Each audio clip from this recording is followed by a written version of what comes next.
એવું હું નહીં, મારા મેલડીના ચાહકોનો અનુભવ છે કે હે માં મેલડી તારી વાત ના થાય, તું તો નોંધારાનો આધાર.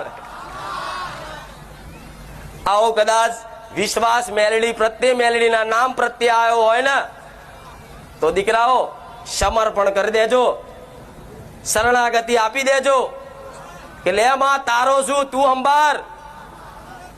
ભલે ગમે તેવો હોય માં તારા જોવાનો હોય, ચિંતા મારી બધી તારી.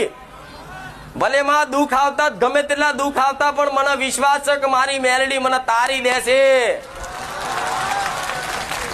જો કદાચ આ વિશ્વાસ જેને જેને દીકરા દીકરીઓ મેલ્યો ને, હું મેલડી માતા એવું કહું છું, આજ ભલે કદાચ તમને દુઃખના દાડા દેખાતા હોય, કોઈ માર્ગ રસ્તો મળતો ના હોય, પણ કદાચ આ વિશ્વાસ તમારો એટલો કદાચ કાફી છે ને, ખાલી આ વિશ્વાસથી તમારી નહીં પણ તમારી હાથ પેઢીઓ તારી નાખું. હું એ મેલડી માતા છું.